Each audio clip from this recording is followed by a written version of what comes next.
Contract वाली बहू। नरेश की माँ अपने बेटे से मिलने दिल्ली आ रही है। इस बात का पता चलते ही नरेश के दिल में हलचल मच जाती है। नरेश अपनी माँ के स्वागत की तैयारी में लग जाता है। साथ ही उसे डर भी सताने लगता है कि उसकी माँ कहीं अपनी पुरानी जिद पर फिर से बैठ ना जाए।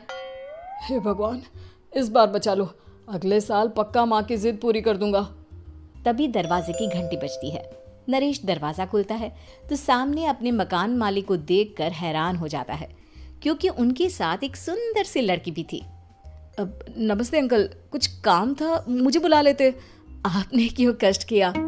अरे नहीं नहीं, इसमें कष्ट कैसा, मैं तो बस तुम्हें रीना से मिलवाने आया था। आज से रीना तुम्हारे साथ इसी फ्लैट में रहेगी। अंकल, कोई लड़का फ्लैटमेट नहीं है? एक अनजान लड़की के साथ रहना मेरे लिए थोड़ा अजीब होगा।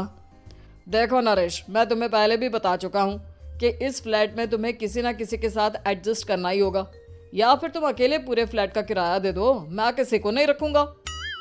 नरेश अपने मकान मालिक की बात सुन के रीना के साथ रहने के लिए तैयार हो जाता है, पर अंदर ही अंदर उसे ये बात खाने लगती है कि वो अपनी माँ को क्या जवाब देगा जब उसकी माँ रीना के बारे में उसे पूछेगी। दिन बीतने लगते हैं। नरेश और रीना अच्छे दोस्त भी बन जाते हैं, पर अभी भी नरेश अपनी प्रॉब्लम का सलूशन नहीं ढूंढ पाता। एक दिन नरेश बहुत परेशान सा बैठा होता है। तभी रीना उसे पूछती है, क्या हुआ नरेश, तुम काफी परेशान लग रहे हो, सब ठीक तो है ना? हाँ सब ठीक है, बस एक छोटी सी प्रॉब्लम है। वो एक्चुअली 2 दिन बाद मेरी माँ मुझसे मिलने आ रही है। अरे तो इसमें प्रॉब्लम क्या है, ये तो खुशी की बात है।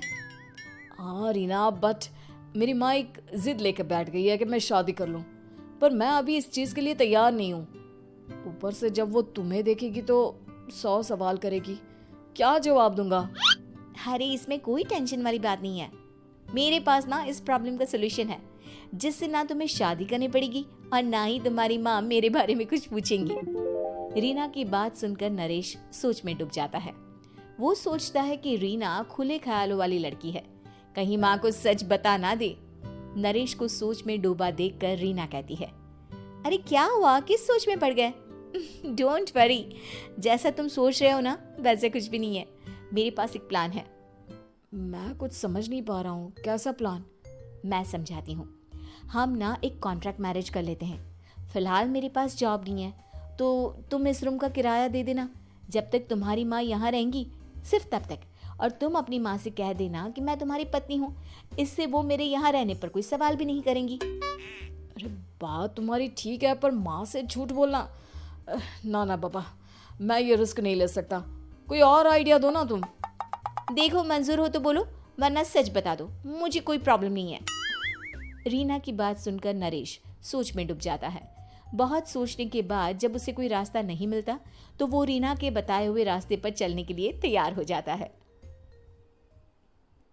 वो रीना से बात करता है और अपनी माँ की पसंद और नापसंद के बारे में बताता है।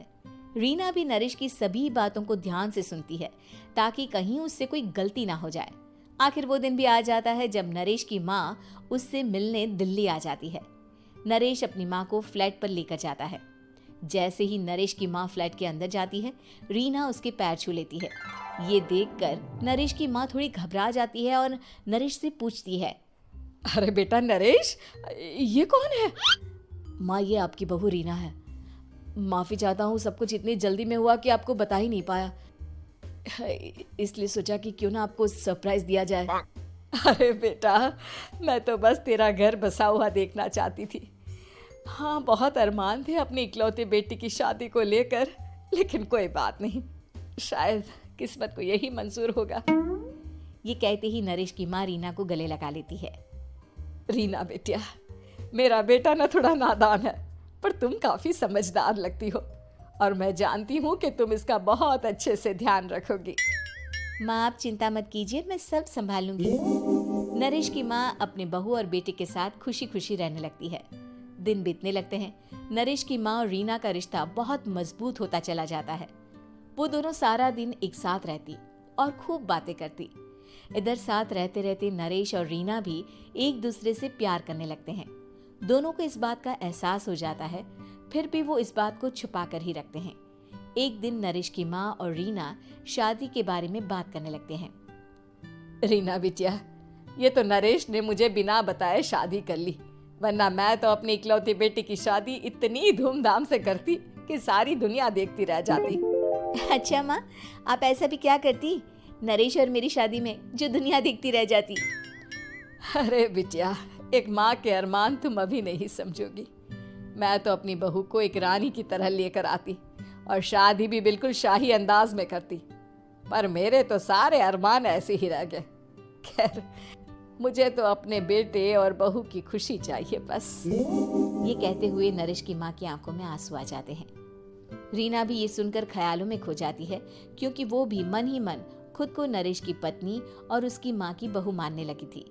शाम को जब नरेश ऑफिस से घर आता है तो रीना खुद को रोक नहीं पाती और नरेश के सामने उसकी माँ को अपने और नरेश के रिश्ते का सारा सच बता देती है। रीना की बात सुनकर नरेश की माँ दोनों से बहुत नाराज हो जाती है और घर वापस जाने की बात करने लगती है। तुम दोनों ने मुझसे सच छुपाकर बहुत ठेस पहुंचाई है मुझे। अब तुम लोगों के साथ नहीं रहना चाहती मैं, कल ही वापस चली जाऊंगी अपने घर। माँ, मुझे माफ कर दो, ये सब मैंने रीना के कहने पर ही किया है, वरना मैं भी आपको कभी ठेस पहुंचाने के बारे में सोच भी नहीं सकता। हाँ माँ, हमने ये सिर्फ आपका दिल रखने के लिए किया, प्लीज हम दोनों को माफ कर दीजिए। तुम दोनों ने मेरे अरमानों के साथ खिलवाड़ किया है, और वैसे भी मुझे अपने बेटे के लिए एक अच्छी लड़की ढूंढनी है, इसलिए मेरा यहाँ से जाना ही बेहतर होगा।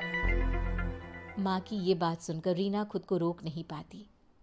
माँ, क्या मैं आपके घर की बहू बनने लायक नहीं हूँ? रीना की बात सुनकर नरेश हैरान रह जाता है। नरेश की माँ भी कुछ समझ नहीं पाती। मैं कुछ समझी नहीं, आखिर तुम कहना क्या चाहती हो? माँ, मैं वो नरेश से बहुत प्यार करती हूँ और साथ ही साथ मैं आपको भी अपनी माँ मान बैठी हूँ। आज जब आपकी बातें सुनी तो खुद को रोक नहीं पाई, इसलिए सारा सच आपको बता दिया। रीना की बात सुनकर नरेश की माँ की आंखों में आंसू आ जाते हैं और वो अपने बेटे नरेश और रीना को गले लगा लेती है। मेरे घर की बहू तो सिर्फ रीना बिटिया ही बनेगी। मैं आज ही तुम दोनों की शादी की तारीख निकलवा दूंगी, बस एक बार तुम्हारे घर वाले मान जाए। उसी दिन रीना के माता पिता भी उनके फ्लैट पर आ जाते हैं। दोनों परिवार आपस में बैठकर बातें करते हैं और शादी के लिए राजी हो जाते हैं। रीना भी कॉन्ट्रैक्ट फाड़ देती है और कहती है, सही मायने में मैं अब बहू बनूंगी, अब तक तो सिर्फ कॉन्ट्रैक्ट वाली बहू थी।